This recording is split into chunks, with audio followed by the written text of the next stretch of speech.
Hello, everyone, and welcome to the talk Help, I've been historically overworked, which is being delivered through the Gendered Organizational Practice Research Cluster at the Open University, GOP for short.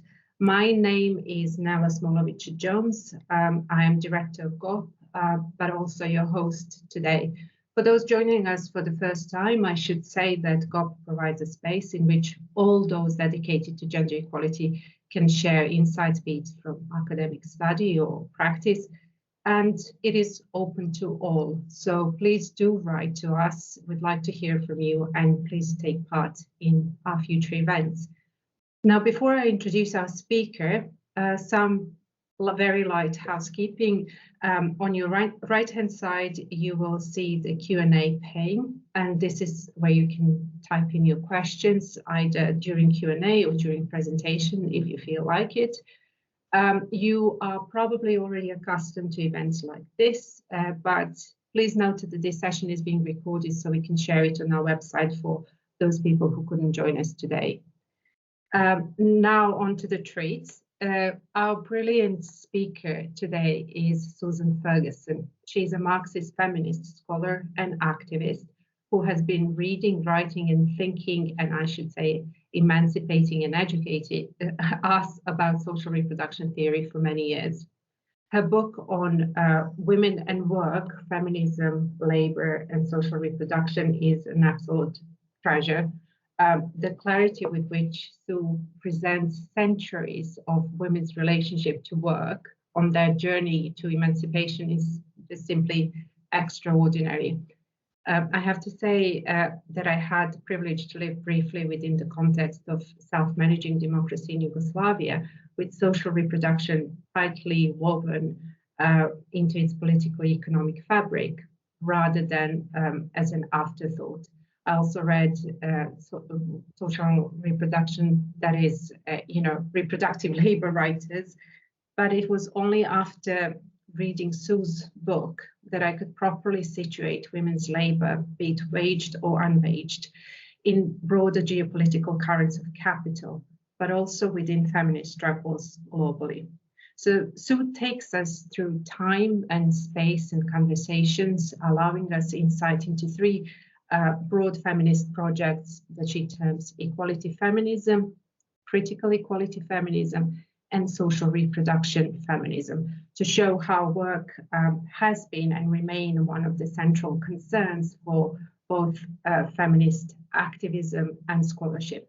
But she also shows us how, despite the seeming commonality to these projects, work can also be an axis of conflict and disagreement.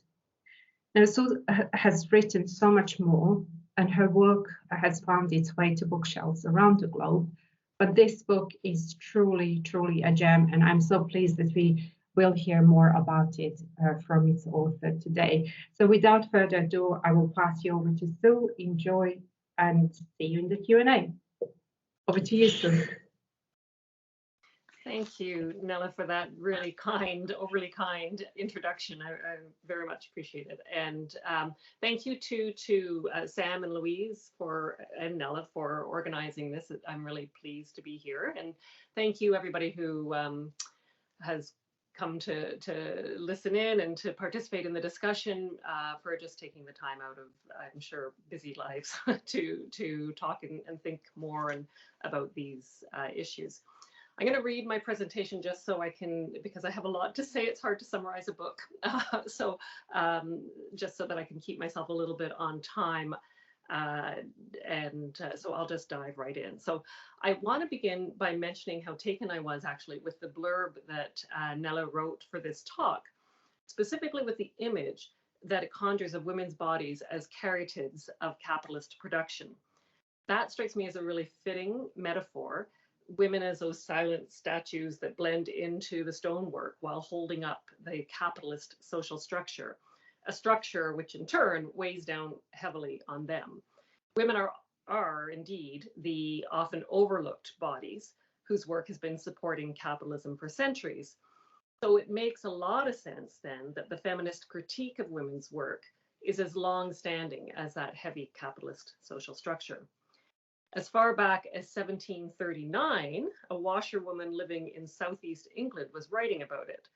When evening doth approach, we homeward hie, and our domestic toils incessant ply, opens Mary Collier's poem called The Women's Labour, which goes on to describe the oppression of what we now would refer to as the double burden. Since that time, feminists have promoted and reshaped their critique of women's work with increasing regularity. Mary Wollstonecraft and other radical Democrats in the 1790s identify it as a feminist issue, a specifically feminist issue, as does early African-American feminist, for instance, Maria Stuart, who in 1831 laments, "How long shall the fair daughters of Africa be compelled to bury their minds and talents beneath a load of iron pots and kettles?"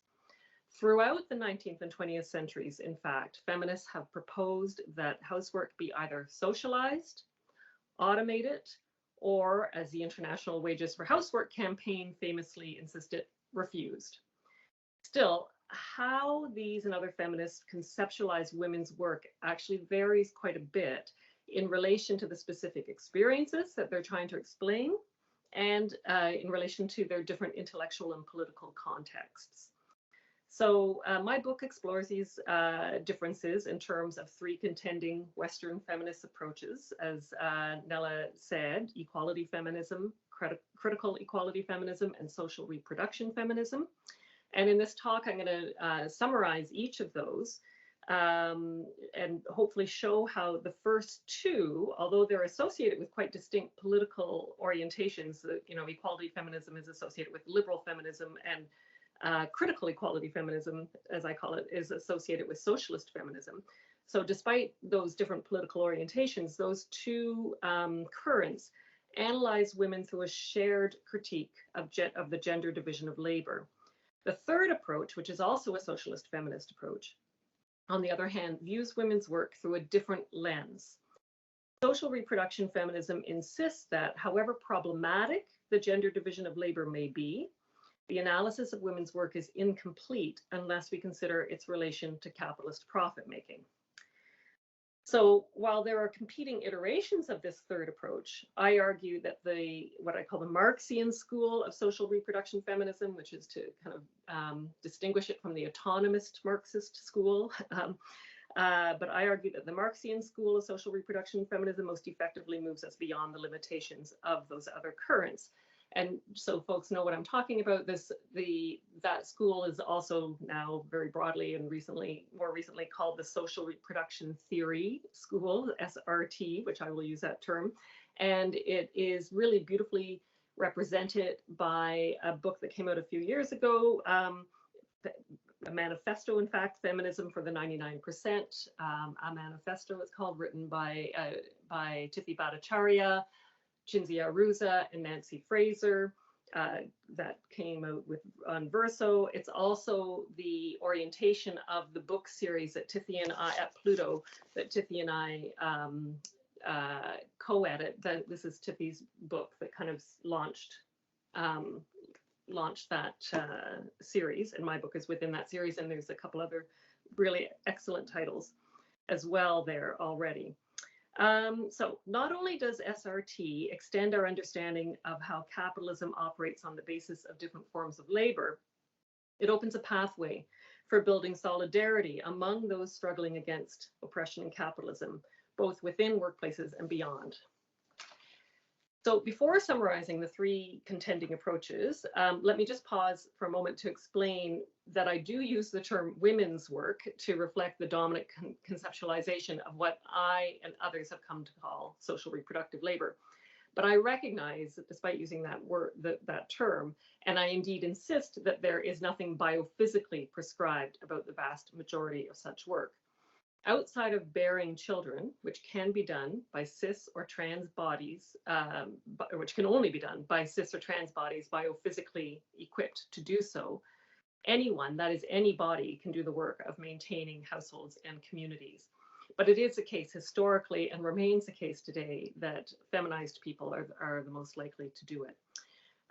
So to return to the three currents, the terms that I use, equality, critical equality, and social reproduction feminism, are really short forms for distinct understandings about what precisely feminists through the ages have decided makes women's work a problem for women. So for equality feminism, women's work is seen as a problem because it prevents women from exercising their full humanity as equal members of society. For critical equality feminists, women's work is a problem because it occurs outside of the capitalist value production processes. And for social reproduction feminism, women's work is a problem because it is essential to capitalist value production, without being fully beholden at the same time to the dictates of profit making. So if you didn't get all that, no worries. I'm going to go through each of those and explain them more. So starting with equality feminism, this is the problem with women's work is that it prevents women from exercising their full humanity as equal members of society. So this is a purely moral critique of women's work as isolating and difficult because it's menial, it's often dirty, and is undervalued and unpaid. The gender division of labor that relegates women to such work is quite simply, in this view, unfair or irrational to an otherwise rational society. And most pointedly, it's a problem because it renders women financially dependent upon men. So the task from this perspective is to overcome or to compensate for that gender division of labor. To that end, many early feminists saw education as key. For some, like Mary Wollstonecraft, an educated woman makes a better, more industrious, and more rational housewife, the moral equal to her husband. Increasingly, though, other feminists saw education as the path out of the private household and into the professions and other waged work. Undermining the gender division of labor in this way, they argued, grants women equality with and independence from men. So that's an ideal and a political project that continues to inform equality feminism today. From folks who argue, the sort of the Lean In manifesto to also programs around NGO-driven initiatives to set up microcredit for women in developing nations. Or other supports for women entrepreneurs to, singular people who argue for a singular focus on providing childcare so that women can join the workforce to make the, to become more independent and to, at the same time, what you often hear nowadays is, women in the workforce actually make the company more productive and more profitable as well. So aside from ignoring the legions of women who throughout the history of capitalism have always worked for wages and were nonetheless oppressed, there's another difficulty with this approach. Someone still has to cook and change the diapers. And that's a conundrum that equality feminism can never adequately reconcile. Some 19th century feminists developed very fanciful, futuristic proposals that range from shorter work weeks, or advocating for shorter work weeks that would allow men to take on more responsibility at home, to automation of the household labor, to collectivization of household labor. Some even imagine that you'd be able to order out for your dinner. So, but the more enduring attempt to resolve the trade-off between waged work and housework can be traced to Wollstonecraft's 1792 Vindication of the Rights of Woman. She calls for, or rather she really just assumes, a maidservant to relieve the housewife of menial domestic duties. Today, this solution, so-called solution, appears as calls to expand live-in caregiver immigration schemes or childcare facilities even. And whatever the value of those, I don't want to deny there's some value to that, these are solutions that bank on offloading the hard work of social reproduction to other, often racialized, young, poorly paid women. So that is, they only defer and transform the nature of women's oppression in the name of granting a minority of women greater economic independence. This exclusionary understanding of women's emancipation, which is really embedded in the equality feminist approach, naturalizes capitalist social relations. It makes equality with men the goal of feminist emancipation and heralds the autonomous wage earner as the apotheosis of freedom. Beginning in the early 19th century, socialist feminists started to take issue with that naturalization, although their break with equality feminism is not always fulsome or convincing. And so that brings me to the second approach, which is the critical equality feminism, which argues that the problem with women's work is that it takes place outside of capitalist value production. So as with equality feminism, this approach analyzes women's work through a critique of the gender division of labor and economic dependence of women on men that ensues. But it situates that critique within a broader critique of capitalism. It is capitalism, they stress, that imposes a separation of household labor from wage work in the first place. In the quest for profit maximization, capitalists historically moved value-producing labor out of the household and into factories where it could be overseen directly by the capitalist bosses, leaving women to care for the household. Therefore, women will only be free, when the argument is, when the capitalist system that keeps them from being fully social beings is torn asunder. So feminist political strategies that emerge from this perspective therefore aimed to bring women into the so-called social world, largely through entering the workforce on terms equivalent to men. And different socialist feminists saw this playing out in different ways. In 1844, French socialist feminist Flora Tristan called for the creation of worker palaces that would free women's time to learn other useful skills and to join in forming a union of all workers to resist capital. A few decades later, Friedrich Engels and August Bebel popularized a view that was also held by Marx, that capitalism, ever in search of cheap labor, draws women into the workforce on its own accord, thereby dismantling working class households and allowing women to, quote, escape the narrow sphere of strictly domestic life. These guys clearly didn't anticipate the impact of protective legislation, which was really just beginning to push many women out of the workforce in Europe and America at that time. 20th century revolutionaries, Clara Zetkin in Germany and Alexandra Kollontai in Russia, for their part, supported demands made by the women's movement that would improve working class women's lives. And they also promoted things like collective kitchens and childcare, all in order to free women to join the paid workforce and fight alongside men for the socialist republic. But running through all these programs then is the idea that the gender division of labor is the feminist problem to be addressed, while the class struggle takes place in the paid workforce. And this analysis is what dominates the socialist tradition historically, including the politics of the communist parties around the world. And more often than not, it led to the unfortunate conclusion that class struggles are more fundamental than feminist struggles. Heidi Hartman, some of you may know her article, calls out this intractable dualism, that's her term for it, in a 1979 article in Capital and Class called The Unhappy Marriage of Marxism and Feminism. And so the way out of that dualism, I argue, is to reconceptualize the problem of women's work. The problem isn't simply that women's work occurs in a separate sphere from value production. Its externality to value production is merely a symptom of a more fundamental issue. And that's where we get to the social reproduction strain or current in feminism, which says that the problem with women's work lies in the fact that it is essential to capitalist value production without being fully beholden to the dictates of profit making. And I'll explain what I mean by that. It's hopefully clearly.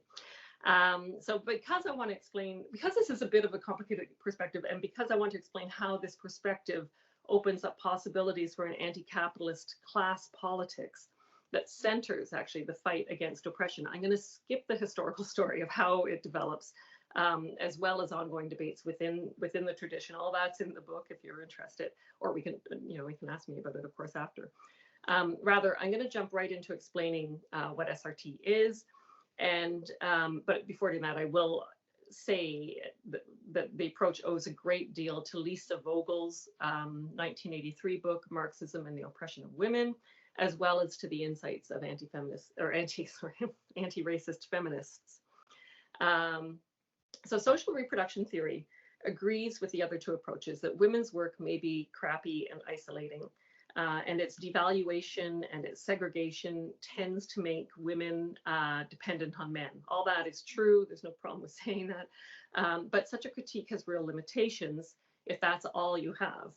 It traps feminism into narrow exclusionary politics, as I hope I've shown.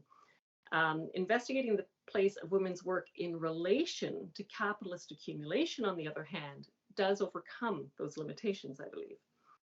To begin, this approach breaks with a narrow conception of social reproductive labor. Having decentered the gender division of labor from its critique, SRT treats gender as one of many intersecting social oppressions around which so-called women's work is organized. It's a crucial axis, to be sure, but it's not a privileged or a singular one. So SRT thus advances a deeper and more complex understanding of social reproductive work upon which capital and human life depend. This is a broad and unruly category, to be sure, and we can certainly talk about maybe the problems inherent with that. It includes housework and child rearing and the paid and unpaid labor of educators and healers.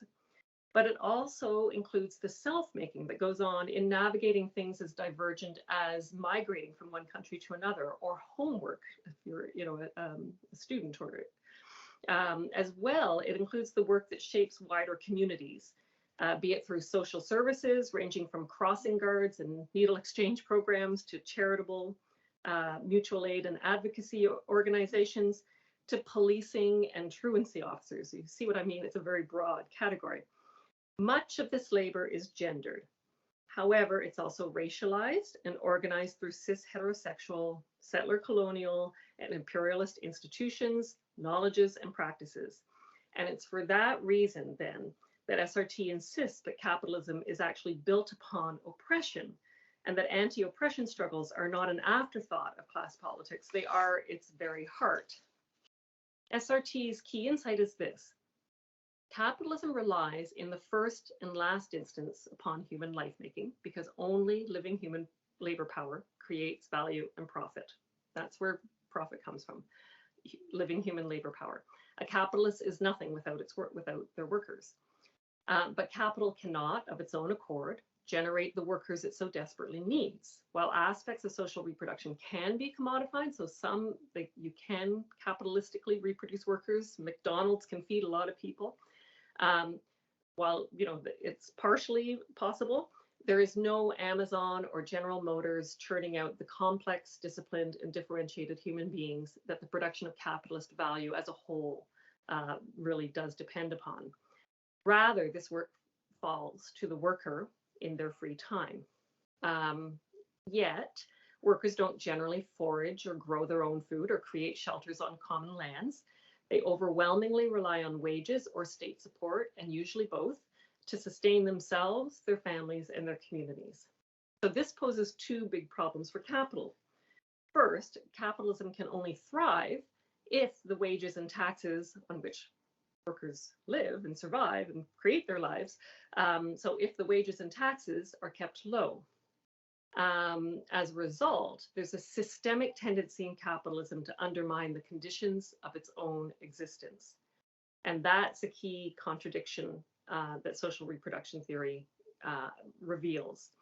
It means that everything we do to expand and enhance our life-making, everything, not just raising our kids and washing the dishes, but everything we do, sits in tension with capitalist accumulation, even as so much of that work is also essential to capitalism's existence.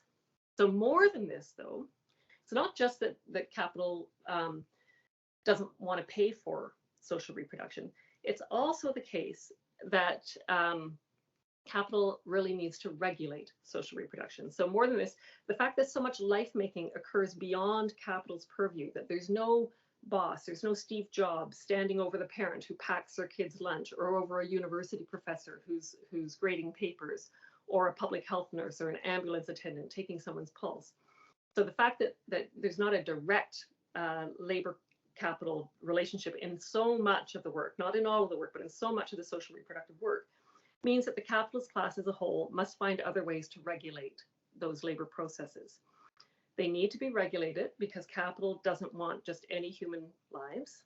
It wants humans who are able, in fact, it's not really that interested in human life, it's interested in labor power.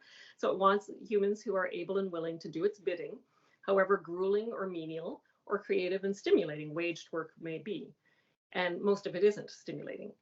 Most of all, capitalists need people who will conform to the work time discipline of value production, both inside and outside of the workplace. So capitalists can and do count on workers to simply internalize some of that discipline. We all know that if we don't do certain things, if we don't go to school, get some rest, move from the farm to the city, or maybe from the Philippines to Canada, for instance, we won't be able to sell our labor power. But there's a limit to how much the ruling class can or is willing to leave social reproduction up to the social reproducers.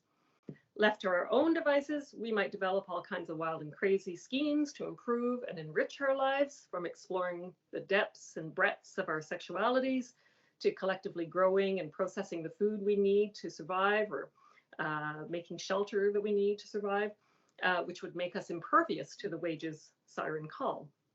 Such moves to organize social reproduction from below clearly holds within it the seeds of social transformation.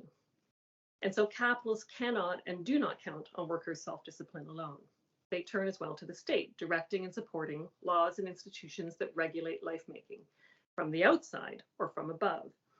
This happens through purportedly life-supporting social policies that give us things like public education and healthcare, and through explicitly life-disciplining institutions of border patrols, policing, and jails, so what I've called elsewhere death-making elements of the state. The latter generally come about through blatant ruling class strategies to contain and degrade the social reproduction of specific marginalized populations. And the former, the sort of more supportive of life making, almost always develop out of working class struggle to improve the conditions of life making. Although once in place, it's important to point out, social services also become spaces of social regulation as well. That is, they themselves are contradictory spaces, and they're contested spaces of social reproduction, which therefore makes them important spaces for negotiating possibilities for life making and for fighting back and resisting capital. The taxes that pay for all this do cut into wages and or capitalist profits, which is the key reason we have to fight so hard to resource basic state services. But while capitalists generally resist tax and wage levels that would enhance our schooling and our healthcare systems, they are willing to a certain extent to tolerate expenditures on certain coercive forms of social reproduction.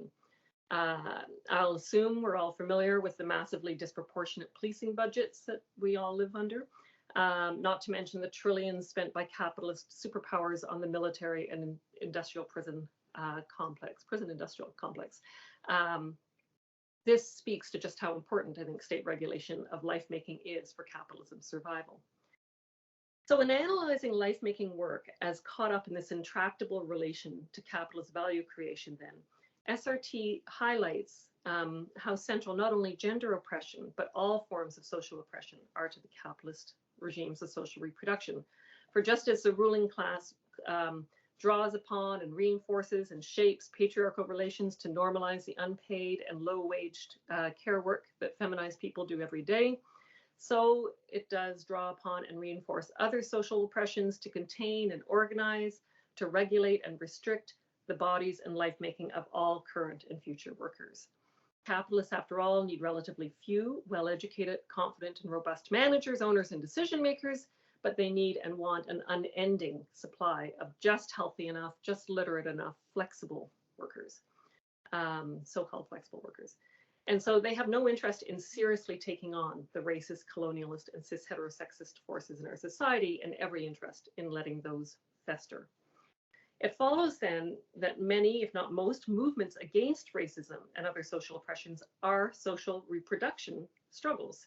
That is, they're instances of people organizing to control, expand, and enhance the means of, and conditions of life making.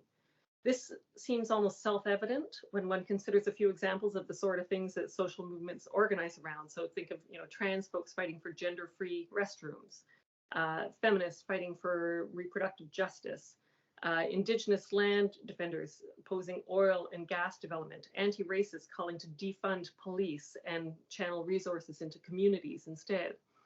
But for so long, such movements have been understood as representing sectional or special interests that distract from other more economic interests or whatever. And so SRT helps us see how these struggles are actually connected to one another in their potential to realign the capitalist relation of life-making and value-making. So to conclude, and thanks for staying with me throughout this, demands upon the state, be they from street protests like BLM or workplace strikes of public school teachers, shake up the relationship between life-making and value-making that the ruling class desperately needs to contain and control. But because capitalism is a system that is held up not simply by social reproductive labor, but also by the exploitation of value-producing workers, one can't naively rely on the state to deliver better conditions of life-making. The state, after all, organizes social reproduction from above, fundamentally to ensure that capital has the workers that it needs. So the left needs to put pressure on the state, absolutely, but always with a horizon that looks beyond the state and capital. That means constantly exploring ways to democratically organize all forms of labor, resisting capital's domination within and across spaces of production and reproduction. We see glimpses of that kind of crossing over in 2020 when the dock workers struck, for instance, 29 docks, I think, were shut down in support of BLM in the States, or in something like the Me Too walkouts at Google. So, you know, a feminist effort to take control and exert control over one's own body and life making in that sense actually integrates with a worker's interests in a value productive space like Google. So that happened in the year before. So SRT, in helping us see this capitalist totality with the differential power relations that comprise it, can explain how and why such solidarities between workers and feminists, for instance, or anti-racists and dock workers, for instance, how such solidarities are possible and essential, and why we need to reimagine the Caryatids of capitalism as the leaders of the resistance. So, thank you. That's me. Thanks, everybody, for listening. What an amazing presentation. Thank you, Sue. I'm sure people have a lot to ask, but I've been jotting down I have so many questions to ask, I should say as well. I've been jotting down some questions for you, just to kind of develop the themes that you have already talked about. So in the run-up to your talk as a warm-up, a bunch of us from GOP have discussed a documentary on the gender pay gap. And most of the participants in the documentary seem to position motherhood as the main obstacle to closing of the gap, while simultaneously positioning, you know, childbearing and child rearing as an entirely private matter. Do you find those kind of framings problematic, and if so, why? Yeah, thanks. I think I understand where those framings come from. They are very real problems that, and there is, I think, you know, the thing about social analysis is the difficult thing about social analysis is to try to look underneath the surface of things. And I think what you have there is a very much, you know, this is what seems to be happening in my life right now. I'm stuck at home with the kids. I can't advance my career, and just like whereas my husband can, it's etc. So that's the problem. But I guess so. I wouldn't want to say that that's not a problem.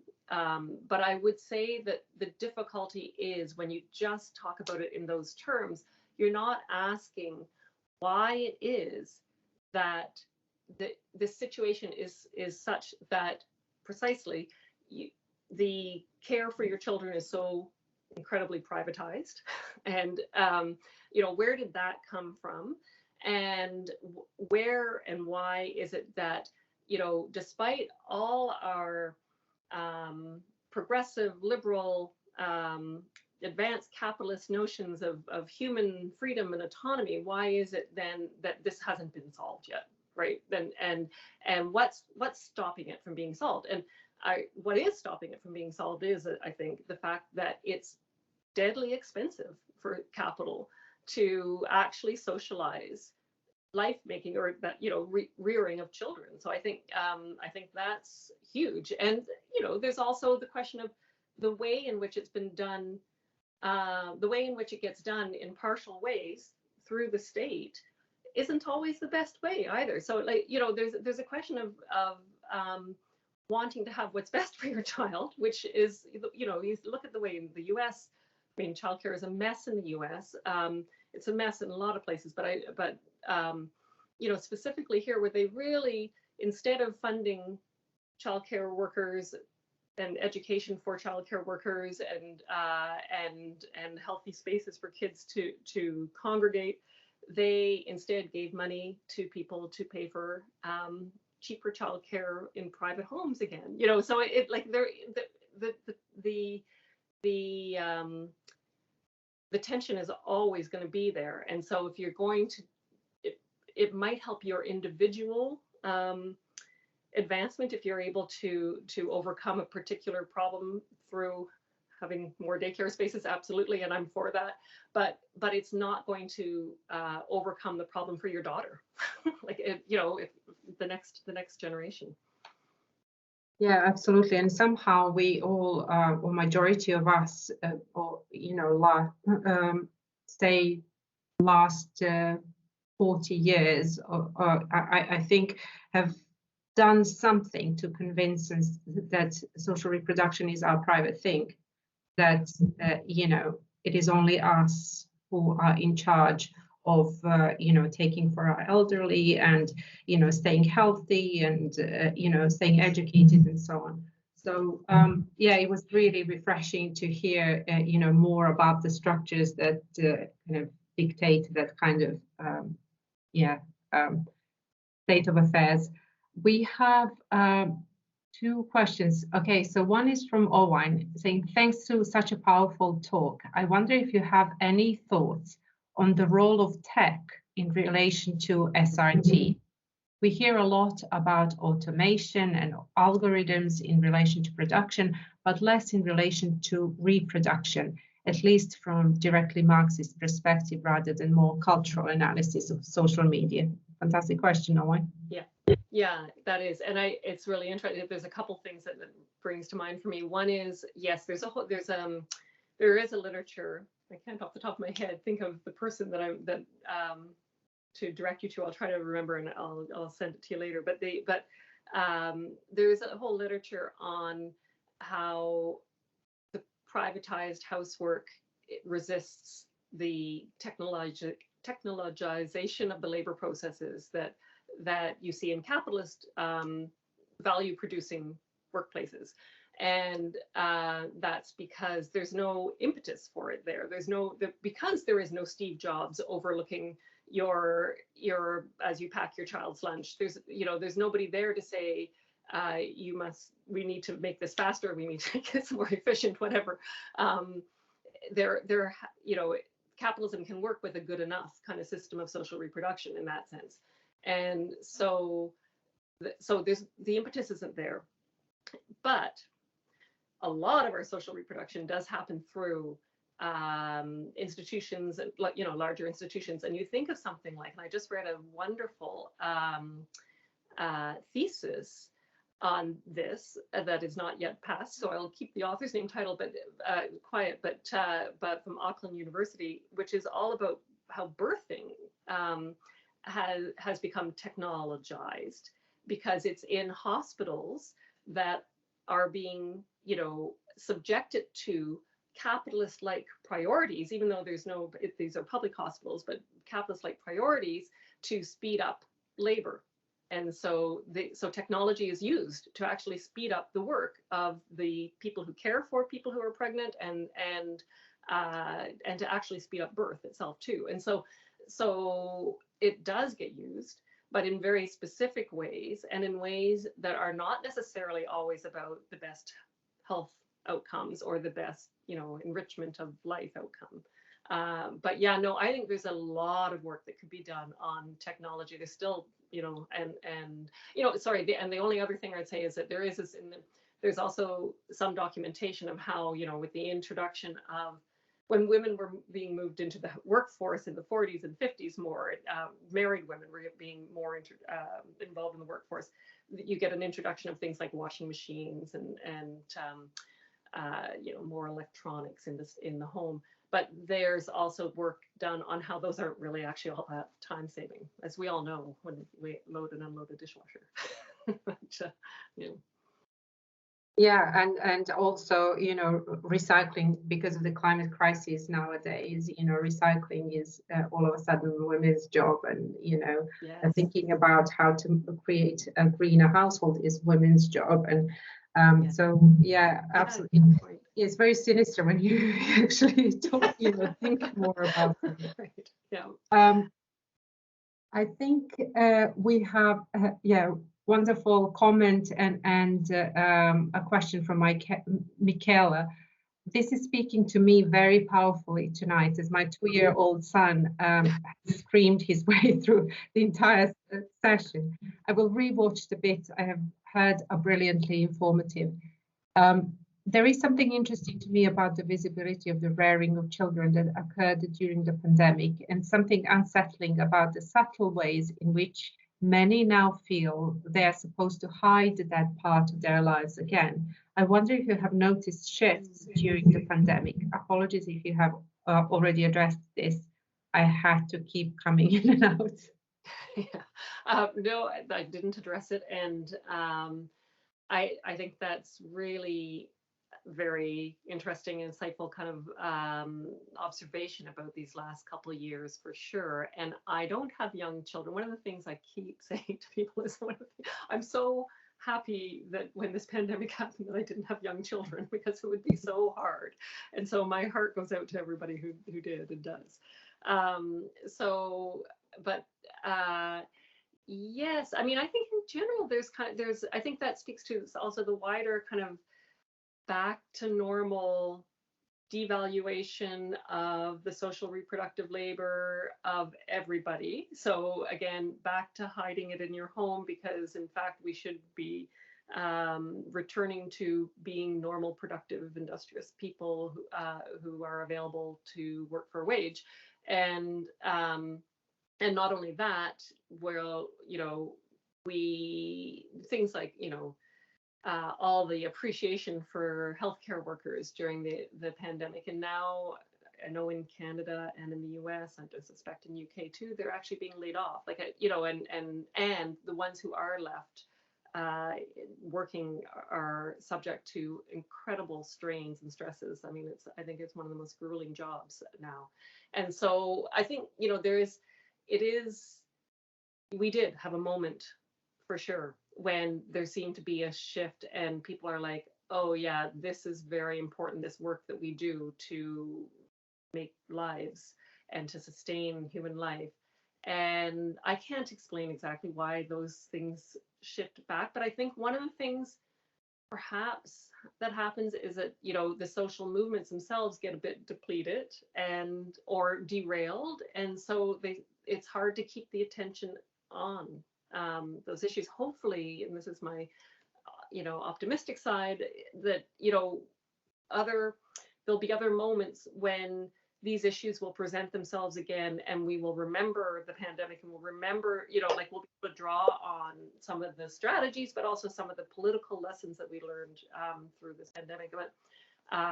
But yeah, no, I think that's a right on observation, for sure. Thanks for bringing that up.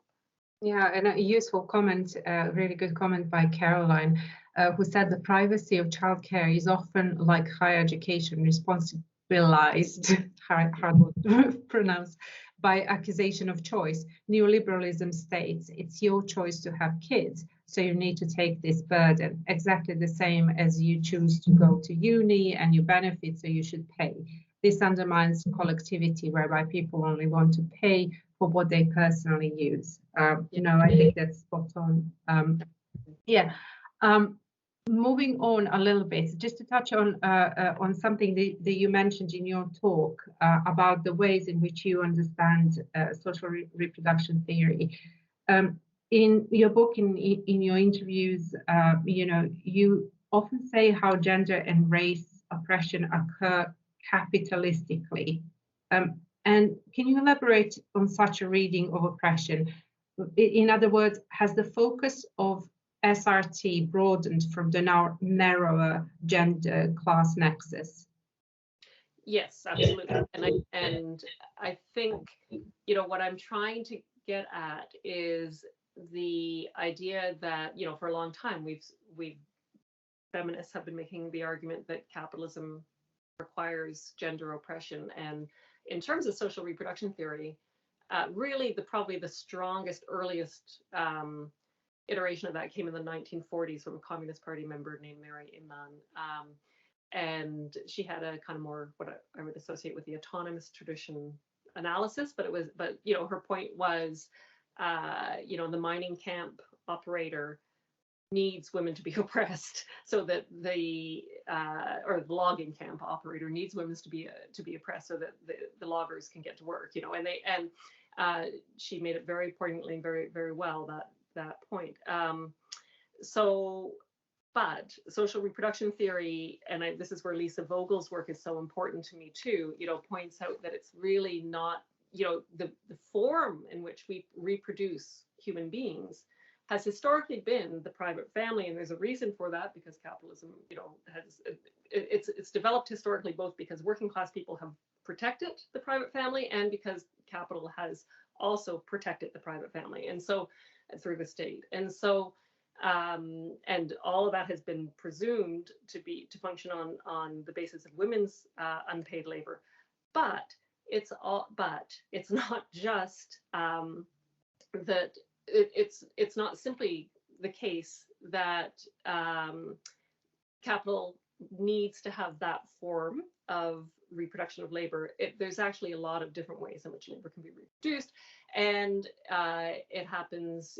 What an article that David McNally and I wrote, you know, talks about the importance of migrant labor to reproducing the labor that capital needs, and that happens, for instance, completely through racialized institutions of border controls and immigration laws, etc. So all to say that, you know, I think what I'm trying to say there is that it's not that you can just simply say racism or cis heterosexism or sexism itself are reducible to whatever capital needs. That's not what I'm saying, because obviously they take forms and shapes that go beyond whatever capital needs, and sometimes can even be irrational from capital's point of view. But capital does need those systems of oppression, and will reinforce and will shape them in the ways that are meaningful and helpful to reproducing those forms of labor that they need. And so that's sort of what I'm trying to say with that. And yeah, I'll leave it at that. Thank you. I'm just gonna, ask a question similar to the one that I just posed, but I noticed that one of our PhD students who does, work on, explores care work at the moment, has posed, thank you, Sue, for your fascinating talk. My question is about the lack of other socio-historical context in contemporary social reproduction discussions and association of reproductive labor with exploitation, such as many Black women under slavery find unpaid work more meaningful than the one they were performing under white owners. Can we see reproductive labor as a safe space where women, ethnic minorities, can take initiatives and find freedom, also contesting what a state may provide as alternative monitored school curriculum, etc.? Thank you for that yeah, thank you for that question, because that's actually an area that I didn't really get to in the talk, and it's a really important one. Yes, I think you can. Like, that's a short answer, but yes, I think one of the things that helps me think this through is to say that, you know, our social reproductive labor, just like our value productive labor, is really two-sided. It's part of it is concrete, life fulfilling, life expressive of our lives, of ourselves, and life making. The other part is it's making labor power for capital, and so that's sort of similar to making value, but it's not the same as making value for capital, I would argue. But it has this sort of alienated quality too, and so it's always two-sided, and so which means that there's always the potential for expanding and improving and enhancing life making. And anybody who's involved in any social movement has to know that, so that, because that's where, just like capitalists can't make value without labor power, we can't make life without labor power too. And we need, and so we need that, and we want to make better lives, and we want to make them as rich and fulsome lives as we can. And I think that's a wonderful goal to have. And yes, absolutely. Claudia Jones and Angela Davis have, both emphasized that point, that for Black women, the work they did in their communities and in their homes was actually a place of empowerment. That's an overused word, but it was a place. It was a place, where they felt some of that, and I think other people feel that way too. You don't have to be Black to feel that way, but I think but it had a special meaning in a racist society, of course. And so I think that's what needs to be nurtured, needs to be understood, and needs to be celebrated, and then needs to be organized and organized politically. And that's one of the things. So it also, if you don't mind me just veering off a little bit, so the alternative, or an alternative social reproduction current, is the autonomous current, which Silvia Federici and a number of other people do some wonderful, amazing work in. Their vision of moving beyond capitalism is to have is to celebrate that work, and to invite and encourage people to create collectives that are kind of beyond that are beyond, or supposedly beyond, the reaches of capital. And so which is all fine. I think those are great to do, but I would argue you also need to you have to also politicize that work. You can't just celebrate the life making for the value of life making, which is, you have to start there, but you have to move beyond, and that's why I argue too that you have to kind of connect whatever struggles you're doing to improve life here and now to other struggles against capital all the time, because as long as capitalism exists, we'll have the tension that around life making that I've described. But thanks for that question very much, please, that you did. And for the great answer too. I'm just gonna, sorry for jumping back and forth. I just spotted a beautiful question from Cinzia Priola, also about automation and technology. She said, throughout different times in history, scholars suggested that automation would lead to a reduced working week. There is not yet evidence of that, rather the opposite. But there is evidence that automation will lead to less work globally. Do you think that less work globally will correspond to more widely shared reproductive work? If not, what is there that will stop it from happening? Oh, it's a very I don't know if I can answer that. I don't know. I honestly don't know. I'd be interested to hear what Cinzia thinks about that, quite honestly. I think, yes, if there's less paid work happening, then almost by definition, there's more social reproductive work. But because the sort of the nature of social reproductive work is to kind of expand and fill the time, as I think most of you will know that, you know, and it's very flexible and pliable, and but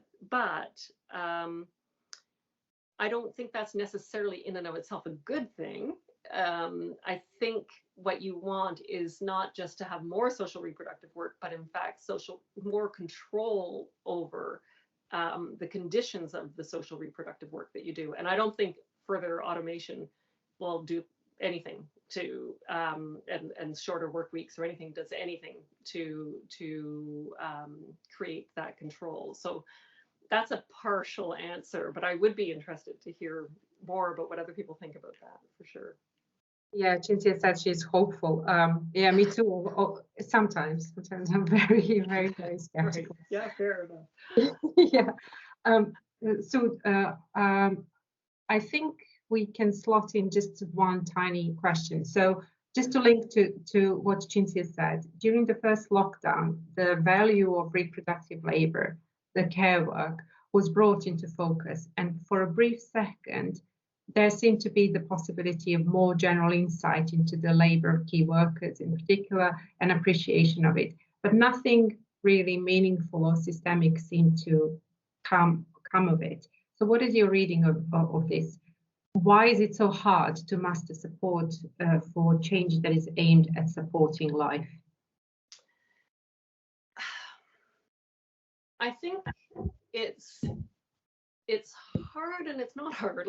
So I think on the one hand, I push back a little bit and say it's not that hard, because I think people do gravitate towards things that they think will make their lives better. So I would make the argument that, for instance, when public school teachers go on strike over the conditions in the classroom, they can rally a lot of community and parental and student support for that, because it's you know, seen as a way of improving the child's education or whatever. So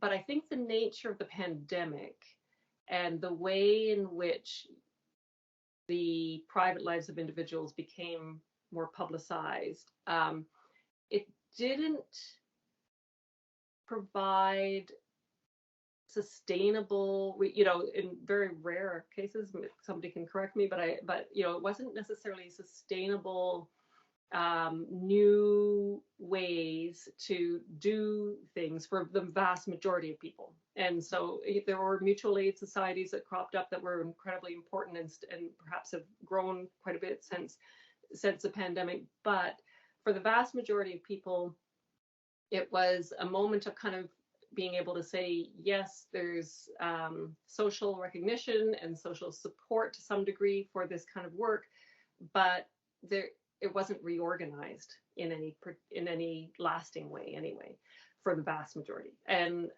so I think that's the problem in some ways, and that's precisely what I mean about why it's so important to be thinking about politicizing how we organize our social reproductive labor, because it left up to the individuals, there's real limits to what individuals can do and as individual solutions. So I think that's part of it. You know, and you also got the withdrawal of kind of government support for things too. So I don't know, I'm not too sure what happened in the UK, but in Canada and to a lesser extent in the US, you know, there were emergency benefits that were handed out. That's support for people's life making, you know, and now they're all being retracted, of course. So, you know, so it's sort of like you're being told from above as well, this is no longer that important, you know.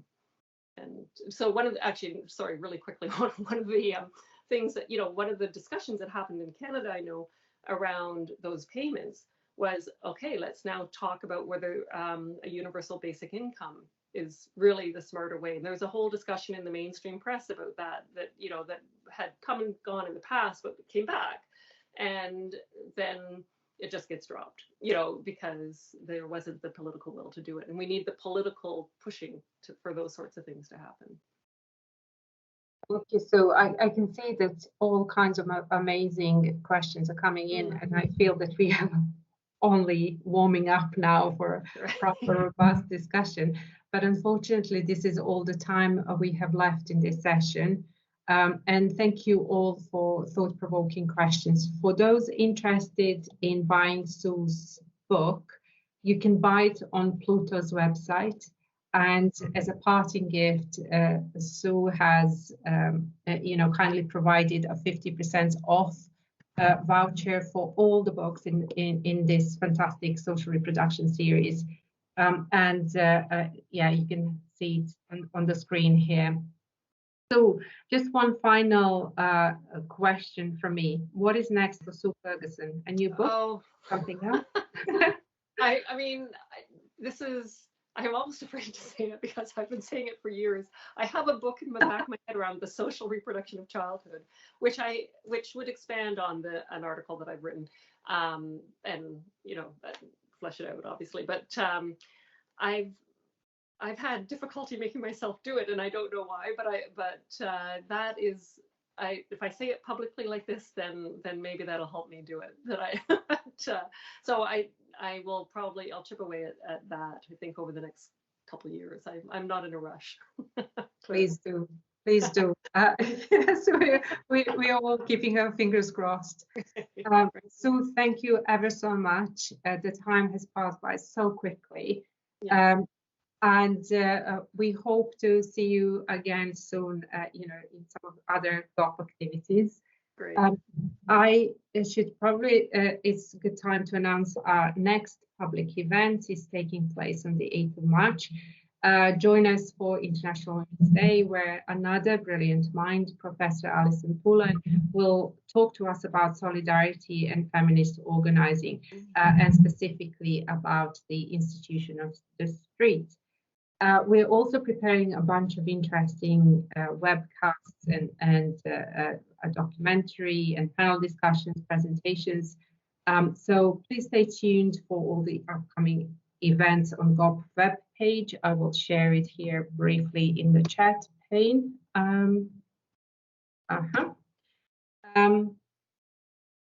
But also on our Business School Twitter account. Thank you all very much again, and hope to see you soon. Bye.